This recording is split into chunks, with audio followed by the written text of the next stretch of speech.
আসসালামু আলাইকুম। আশা করি যে যেখানে আছেন সুস্থ আছেন। রংপুর ভার্সেস রাজশাহী, নাজমুল হোসেন শান্ত ভার্সেস তৌহিদ হৃদয়, এই দুই দলের লড়াইয়ে সবচেয়ে উল্লেখযোগ্য বিষয়টা ছিল পয়েন্ট টেবিলে দ্বিতীয় অবস্থানটা কে ধরে রাখতে পারেন।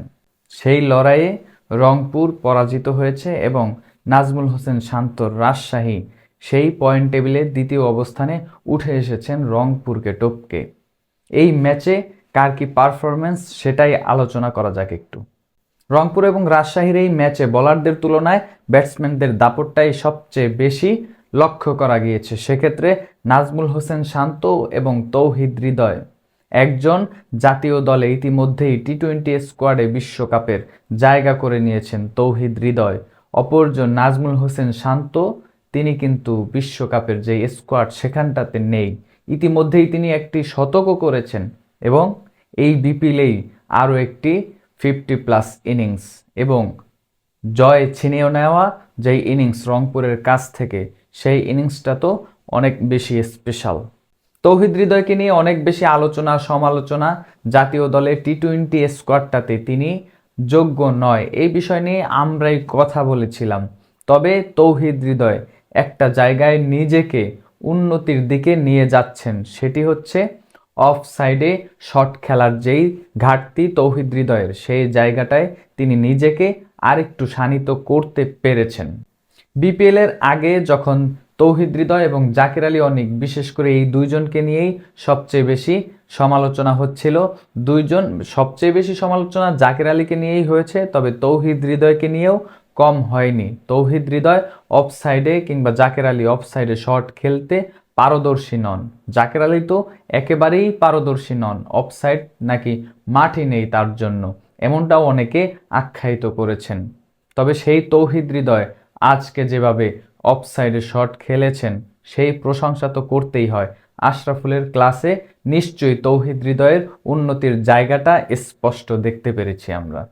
আশরাফুল ন্যাশনাল টিমে আসার পরে সবচেয়ে বেশি উল্লেখযোগ্য যেই কাজটা করতে দেখা গিয়েছে সেটি হচ্ছে জাকের আলী অনিক এবং এই তৌহিদ হৃদয়কে নিয়ে তিনি প্র্যাকটিস সেশনে অফসাইডে শট খেলার যেই প্রবণতা বাড়ানোর এবং যেই ঘাটতি তাদের ছিল সেটি দূর করার চেষ্টা চালিয়ে গিয়েছেন এবং এই জায়গাটায় অ্যাশ সফল হয়েছেন।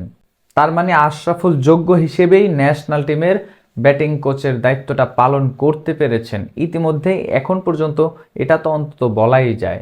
তৌহিদ হৃদয় নিশ্চয়ই আফসোস করবেন, কেননা তৌহিদ হৃদয় এই ম্যাচে 97 রানে যখন তিনি নট আউট থাকেন, একটি টি-20 ম্যাচে তিনি সেই শতকটা পূর্ণ করতে পারলেন না এবং এই বিপিএলে ব্যাটারদের মধ্যে যেই দ্বিতীয় শতক সেটাও পূর্ণ হলো না।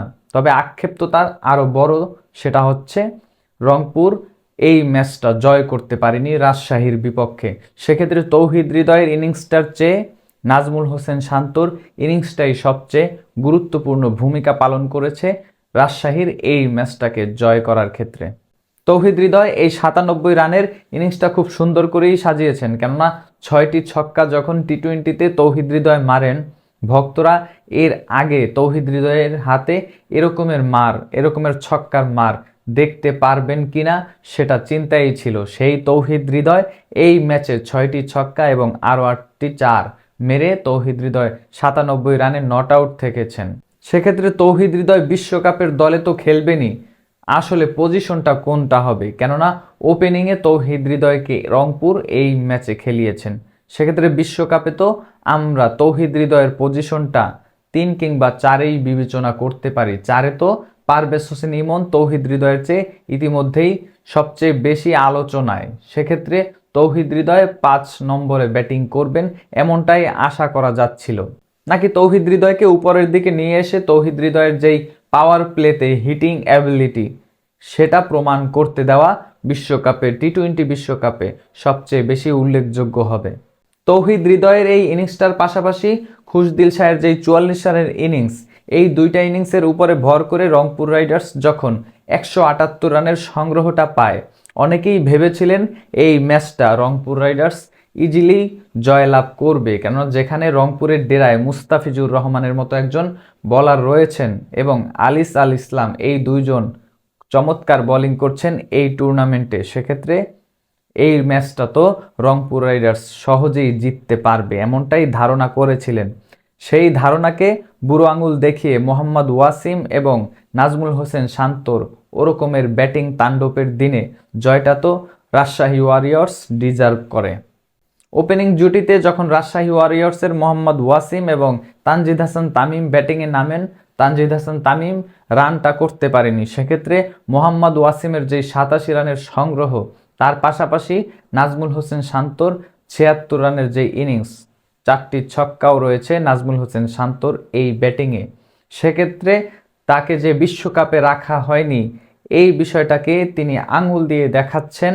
নাজমুল হোসেন শান্ত এই নামটা বিশ্বকাপের স্কোয়াডেও থাকা উচিত ছিল, এমনটাই তিনি প্রমাণ করতে চান। ফেব্রুয়ারির 1 তারিখ টি-20 বিশ্বকাপের যেই স্কোয়াডটা বিসিবি চাইলে পরিবর্তন করতে পারবেন, সেই স্কোয়াডে নাজমুল হোসেন শান্তর নামটা কি যুক্ত হতে যাচ্ছে কিনা, সেটাই তো এখন অনেকের প্রশ্ন। কেননা এই বিপিএলে একটা শতকের পর এরকমের একটা ইনিংস যখন নাজমুল হোসেন শান্ত খেলেন, সেক্ষেত্রে নির্বাচকদের তো চিন্তাই ফেলে দিচ্ছেন তিনি। তবে সবকিছু ছাপিয়ে রংপুর রাইডার্স, যারা এই বিপিএলটা চ্যাম্পিয়ন হওয়ার মতোই একটা দল গঠন করছিল, সেই রংপুর রাইডার্সের অবস্থাটা এখন 3 নম্বরে অবস্থান করছেন পয়েন্ট টেবিলে। অপরদিকে রাজশাহী ওয়ারিয়র্স, যাদেরকে নিয়ে অতটা হইহুল্লো না হলেও এখন রংপুরকে টপকে তারা 2 নম্বর পজিশনটা দখল করে আছেন। তবে আজকের এই ম্যাচে আপনি কার ইনিংসটা সবচেয়ে বেশি এগিয়ে রাখবেন? যদিও নাজমুল হোসেন শান্ত ম্যান অব দ্য ম্যাচ হয়েছেন, তবে আপনার কাছে এই ম্যাচে কে ম্যান অব দ্য ম্যাচ পাওয়ার যোগ্য? নাজমুল হোসেন শান্তই, নাকি তৌহিদ হৃদয়, নাকি মোহাম্মদ ওয়াসিম? কমেন্ট বক্সে আপনার মূল্যবান মন্তব্য অবশ্যই জানাবেন।